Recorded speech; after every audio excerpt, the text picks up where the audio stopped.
Aujourd'hui, je te raconte une petite anecdote inspirante de ma vie.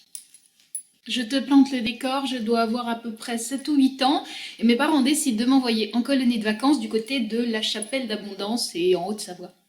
Alors, faut savoir que la colonie de vacances, c'est pas du tout mon truc. Moi, ce que j'aime dans la vie, c'est lire, être tranquille et lire et être tranquille et lire et être tranquille et lire. Tu vois, c'est ça mon trip. Donc moi, je suis plutôt à l'intérieur de la maison, dans le hamac ou dans le canapé avec un bouquin. Et c'est ça que j'aime. Donc tout ce qui est aller s'ébattre au milieu des grands champs de colza, ou taper dans un ballon, ou sauter dans une piscine, ou faire des cabrioles au milieu des prairies, c'est pas mon truc du tout. Donc tu vois déjà, le trip de la colonie de vacances, pour moi, ça puait un petit peu du cul. En plus, comme j'étais enfant unique, l'idée qu'il allait falloir que je vive en cohabitation communautaire avec plein d'autres moutards, ça m'angoissait un maximum. Et me v'là, donc, dans une espèce de grand chalet avec une trentaine d'autres moutards de mon âge, avec qui joyeusement je me lève, je me couche, je fais de vagues devoirs le matin, et des tas d'activités physiques diverses et variées l'après-midi, tu vois, genre du tir à l'arc, de la course à pied, du dos crawlé et autres joyeusetés de cet acabit. Nous sommes supervisés par des éducateurs, je crois qu'il y en a une demi-douzaine si mes souvenirs sont bons. Et ces éducateurs, à un moment, ils ont une très grande idée, ils se disent on va organiser les Jeux Olympiques de la colo. Ils décident qu'ils vont séparer la trentaine de gosses en équipes. Donc il va y avoir 4 équipes, tu vois, chaque équipe comportant 7-8 gosses. Et donc chacune de ces équipes va avoir un certain nombre d'épreuves physiques à accomplir. Course de relais, saut d'obstacles, cheval d'arçon, course en sac à patates, grimpage aux arbres. Bon enfin bref, je me souviens plus exactement des épreuves qu'il y avait là-dedans, mais enfin c'était des trucs de ce goût-là. Ok, donc pendant 15 jours, on pourra s'entraîner tous les jours pour arriver à faire ces fameuses épreuves. Là où ça se corse, cette affaire-là, c'est qu'au moment du dispatch en équipe, ces braves éducateurs, ils trouvent rien de mieux que de faire une équipe qui comprend tous les losers de la colo. J'entends par les losers ceux qui sont pas sportifs, ceux qui sont boutonneux, ceux qui sont un peu gros, ceux qui sont binoclars, tu vois. Et moi, forcément, je fais partie de cette équipe puisque moi, on s'en rappelle, je n'aime pas le sport, je n'aime pas les activités en plein air et le seul truc qui me fait triper, moi, c'est les bouquins. Donc forcément, je suis mise dans l'équipe de tous les plus nuls en sport. Les éducateurs décident d'attribuer à chacune des équipes une couleur et un hymne. Pour les 3 autres équipes, sont attribuées les couleurs rouge, jaune et bleu. Pour notre équipe à nous, c'est la couleur cacadois qui est attribuée. Je te jure que c'est vrai. Dans cette colo, il y avait des t-shirts rouges, des t-shirts jaunes, des t-shirts bleus et puis des t-shirts d'une couleur que ma foi on ne peut qualifier que de cacadois. Donc on était devenus l'équipe cacadois. Bonheur.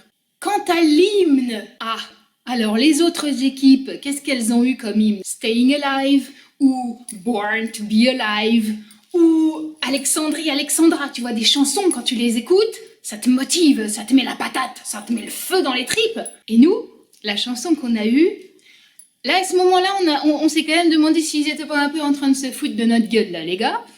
Nous, on a eu du rhum, des femmes et de la bière, nom de Dieu. Je te jure que là aussi, c'est vrai, c'est absolument vrai. Et chacune des équipes devait chanter son hymne, tu vois, juste avant de commencer les épreuves, on était censé entonner cet hymne. Donc t'imagines la rangée des gamins là, donc ceux qui sont un peu gros, un peu binoclars, un peu nulos, etc., qui vont chanter du rhum, des femmes et de la bière, nom de Dieu. C'était goûtu. Pendant 15 jours, il y a donc des genres de, pas de répétition, mais enfin des genres d'entraînement pour les épreuves. Donc mon groupe et moi, forcément, on se vautre à chaque fois, comme on est tous plus nuls les uns que les autres.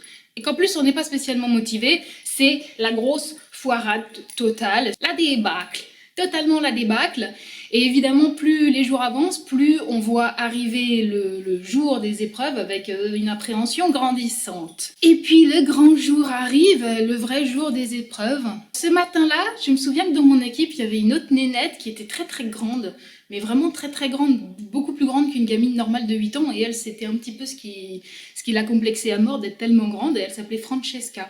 Et je me souviens qu'avec Francesca, on s'était réveillés, on était devenues un peu copines, et on s'était regardé le matin des épreuves avec nos jolis t-shirts cacadois.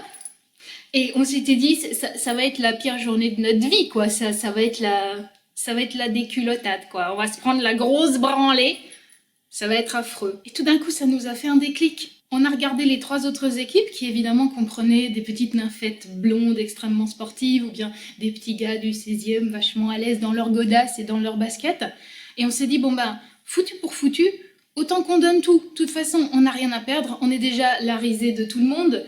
Donc bon, ils savent qu'on va se vautrer. Mais autant le faire dignement, autant essayer d'y aller avec panache. Et puis on finira le cul dans la boue, mais au moins le front haut. Et donc on a tout donné. Et on a accompli toutes les épreuves avec une telle rage dans le bide, avec une telle volonté, même pas de gagner, mais simplement d'aller au bout du truc, que tu sais quoi? On a gagné! Je te jure que c'est vrai, on a gagné. L'équipe Cacadois, avec son hymne tout pourri, du rhum des femmes et de la bière nom de Dieu, c'est l'équipe qui a gagné. C'est nous qui avons foutu la tollée aux autres petites équipes de branleurs. Et on n'en revenait même pas. Et je dois dire que les éducateurs, ils étaient blêmes. Ils étaient blêmes parce qu'ils pensaient... Bon, c'était pas non plus des tortionnaires, tu vois, c'était juste des jeunes gars de 20 ans qui étaient venus là pour pécho 2-3 gonzesses parmi les éducatrices. Bon. Et tout le monde pensait vraiment que voilà, que c'était ce qui allait se produire, quoi, qu'on allait être des gros nulos légendaires. Et en fait, on a gagné. On a gagné, je ne sais plus très bien ce qu'on a gagné. Il me semble qu'il y avait une espèce de trophée où genre on gagnait une petite médaille par gamin. Je ne sais plus du tout, mais ça m'a marqué. Ça m'a marqué que, alors qu'on partait perdant, qu'on était tous assez mauvais dans notre genre, c'est nous qui avons gagné, tu vois. C'était un trip totalement hollywoodien. C'est comme dans les films. C'est ceux dont tu te dis ça va être lamentable, et ben c'est nous qui avons gagné. Tout ça pour dire que des fois dans la vie, même quand personne ne croit en toi, et même quand toi-même tu crois pas en toi, il suffit simplement qu'à un moment tu galvanises toute ton énergie, que tu cherches même pas un objectif à atteindre, que tu te dises simplement voilà, je vais me lancer dans l'action pure, dans l'action même pas réfléchie, dans l'action même pas intentionnelle, juste l'action, et là je donne tout. Et ça peut marcher. Voilà, c'était la petite leçon du jour. Si tu as aimé cette vidéo, si elle t'a fait rire ou si elle t'a fait un bon moment, n'hésite pas à la liker ou n'hésite pas à la partager sur les réseaux sociaux. Je te donne rendez-vous très vite pour la review culturelle du mois de mai et je t'embrasse très fort.